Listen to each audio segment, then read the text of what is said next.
My name's Joey. I'm from Bognor Regis in West Sussex. I am the founder of SPA, Parental Alienation, Stop Parental Alienation. The reason for me developing and starting SPA is I'm a father. I'm a father of two. I have two sons. One is 9 and the other one is 2.5. Unfortunately, I've been subjected to something that I believe to be very common in society today. We are, so many parents out there are experiencing what I call parental alienation. It's a term that not many people are aware of, and it's not until you explain it to people that they understand what parental alienation is. I certainly didn't know what it was until I started doing all of this. But what parental alienation is basically after a separation, a divorce within the family unit, you will get sole carer. Tends to be sole carers, can work in many other ways, but it tends to be the common way that it goes is the sole carer will use psychological manipulation, psychological coercion, and things like that to set the child or children against the other parent. This could be absolutely anything from telling the child that the other parent is going to be picking them up for the evening, even though there was no plans to do so, and then later turning around to the child and saying, oh, your mum or your dad hasn't turned up. You don't explain why. The child is then left confused, doesn't really know what's going on. That, in conjunction with many other tactics, sets the path for what is parental alienation. And children can develop a whole host of different mental and emotional issues with this. Anything from depression to insecurities, abandonment issues, anxiety. And those things, obviously we know that when adolescent children, teenagers develop these things, that they do tend to statistically go on to try drugs, they abuse alcohol and things like that. And they also seek attention and support and love from their peers. So that's how you get like the development of gang culture and stuff like that. Obviously you get it a lot in music as well, the influential side of things. But for the most part, the way that I've seen it, my interpretation is, my perception, when you get a disruption in the family unit, you get that breakaway, it's those moments that are so vital in making totally sure. agree. Absolutely. No idea what he said, but so then you get this kind of like break within the family, and it's those moments there that are the most vital. Getting that kind of that space in between the breakup and the next phases of the family process, which would be obviously the separated family, the separated couple, then developing and establishing their own separate lives. During that process, the children need to be so cared for, so guided, because in that moment they're going to be confused, they're not going to understand what's going on, because for their lives they've obviously had this family unit, they've had their family together, they've had the love and the togetherness and the connection, and that's broken. So having that break and not kind of nurture or guide or explain to the children kind of what's going on,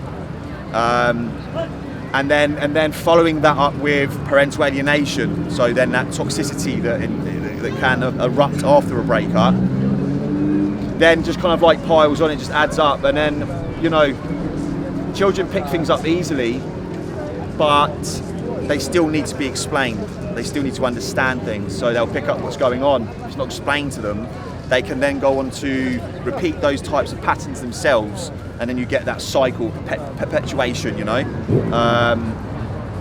and like I said, so children will then go on to develop these kinds of emotional and mental battles, addictions and bad habits, and then you kind of get the end product, which is an adult that suffers with mental and emotional issues, and then you get obviously a society that is plagued with mental health problems, and this kind of like this worry and panic as to what do we do, how do we address these issues. And I've been saying for years now, but to address every societal issue, you have to make sure you're guiding and nurturing, caring for and loving children the right way, because then that just has the positive knock-on effect. It's very hard to change society by starting with the adults. I know obviously we need to a degree, but it's children. So if we're raising children in a very destructive family unit, a broken family unit, a destructive family unit, like I said, they will go on to develop these issues, they will go on to develop these habits and addictions, and then you just get that knock-on effect. And then you have a society struggling from the bottom up, from the top down. So basically what I'm doing is I'm trying to raise awareness of parental alienation. Somebody that's experiencing it, and now we're seeing so much more of it go on within our community, within our society. And knowing how it is, knowing the feeling, experiencing it, I feel like it's my duty. And not just that, but I stand for truth and justice in any shape, in any area of society. So this is why I've started SPA. Hey Johnny, this is why I've started SPA, and I've started this campaign, and I'm trying to grow it as big as I possibly can, because I do have plans to venture around the country, go to Parliament, go to family courts, campaign and protest outside, and ideally I would like to do it with as many people as possible, whether you're experiencing it or not. I think everybody can agree that parental alienation is wrong. Using a child as a weapon and as a means to hurt the other parent out of spite, malice, revenge, whatever it is, that we can't continue down that road in society. The knock-on effect is too profound. It has too much of an impact, a negative impact on children, and we're seeing it in adults. There are so many adults. I have communications with people, and they explain to me how they, as adults now, are looking back in retrospect, and they are now seeing and identifying what it is, the trauma that they have experienced. And a lot of the time, adults won't. We won't really identify. We don't know what it is or where it was that we went wrong, or what it was that went wrong in our lives for us to be the people that we are. A lot of adults, a lot of grown-ups, we have these question marks lingering around our heads because we just don't know why we are the way we are, or why we are who we are, if it is that we are struggling with something. I look back in my life and I don't think I have, my parents separated mutually. There was no anger, there was no animosity. I saw my dad, everything was absolutely fantastic, it was great, so I never experienced any of that. My dad never experienced any of that, my mum never experienced any of that. So I don't come from a background of experience as a child growing up. But as an adult now and as a father, it's now something that I have experienced, and it's something that I wish to change. Again, I see the damage it's causing. My heart doesn't only ache for my son, my children. Obviously my youngest, he's not really fully aware of what's going on. He probably has no idea who I am. My eldest, who's 9, I can't imagine the damage it's causing. But my heart hurts, for every parent that's experiencing it, not just fathers, but mothers as well. So I'm out here to represent both fathers and mothers, anybody that's experiencing parental alienation. And grandparents can also experience this as well. It's not as widely spoken about. It's not up there in the conversation as much. But grandparents too can experience this. I've seen a lot of grandparents on social media, in these groups, expressing their heartache and their pain because they can't see their grandchildren because of the parental alienation. So you can see this knock-on effect that it has. It doesn't just end with the father or with the mother experiencing it. It goes into grandparents and siblings as well, brothers and sisters. If just one of their siblings is experiencing parental alienation and the others aren't, then the whole dynamic changes again. And again, you can see how the family dynamic can change. You could get maybe siblings feeling some kind of hate towards the other because they get to see their parents and things like that. You can see how this can escalate and roll. So now it's important as ever to get this message out there, and I'm doing it. I'm doing it, and I'm hoping to build a team, a gang, a group, a movement of people to help get out and make a change.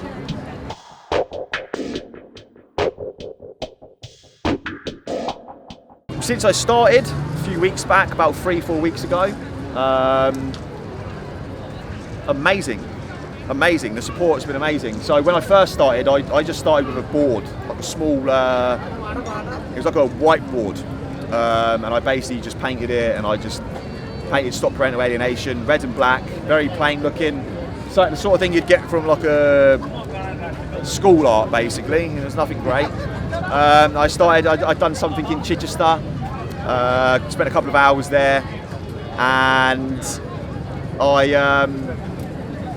it was kind of eye-opening. It was like, wow, I could probably get somewhere with this if I push and I persevere. Yeah, really good reception, and I had plans to come to Brighton anyway, and a woman that I met there from Brighton suggested coming to Brighton, so I was like, I'm going to go to Brighton, that's going to be my next place.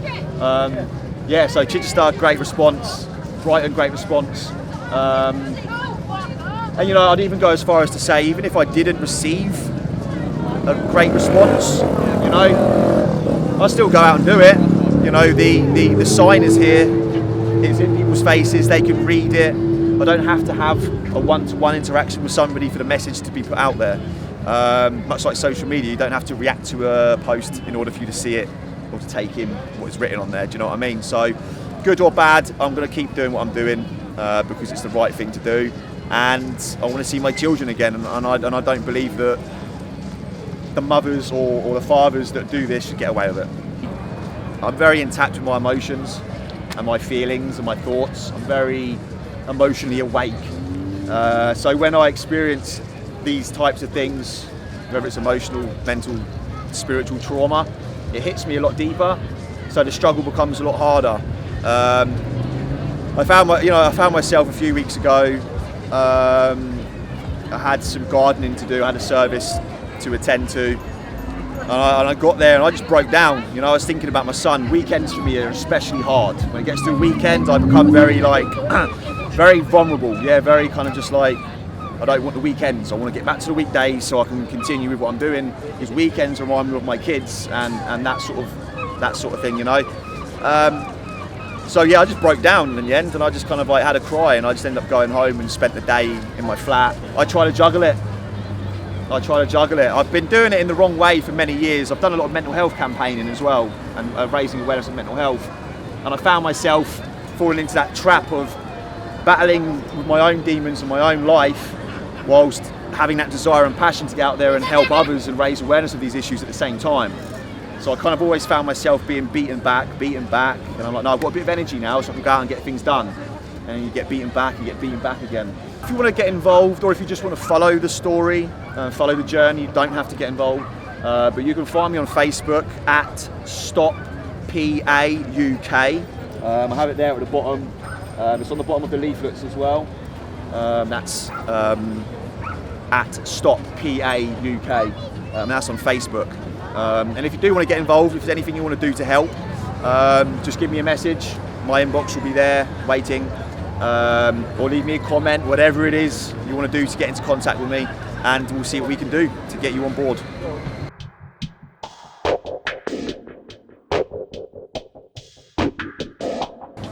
That's a tough one. That is a real tough one. I always fall back to mental health. It's similar to that. It's kind of like, if you're battling with mental health, what would you say to somebody that's battling with mental health? What words of confidence or positivity or hope can you give them? And that can always be a tricky one to answer, but going through all the battles that I've been through, experiencing the things that I've experienced, and feeling like I've given up. There was last year I'd given up. I genuinely was sat around in my flat waiting to go. I had no hope. I was sitting there dead, and I was waiting to go. Something was keeping me around, but I would just say hang in there. And if you're in the fight, just hang in there. Bear the suffering, because you can't avoid it. Unless you're already mentally, spiritually, emotionally strong, and you have those things in place to help you cope with these things, it's a brutal battle. It's a brutal battle. You know, I don't want to sugarcoat it. There's absolutely no need to sugarcoat these things. It's real. It's raw. Just hang in there. If you feel like you need to reach out, you feel like you need to be a part of something, join the movement. I also have a support group as well, which you can find on my page. So it's a private group people can join, and you can express yourself, open yourself up, connect with like-minded people and people that are experiencing the same thing. But yeah, I'd say just hang in there, and do the things that are necessary to get what you want out of your situation. And you know, I can't say this to the people that are just going to give up and not do anything. I know what that's like, and I feel for you, and I understand that, and I ain't gonna slam you for doing that, because I know what it's like. But when you do find the strength, if you do find the strength, you know, pick yourself back up, move forward, find yourself some goals and targets. And I would even go as far as to say, join the movement, do what you can to raise awareness, because I do believe that will help you in your journey. It will help you to cope, and it will help you to overcome these things, reaching out to people that are experiencing it, and getting involved.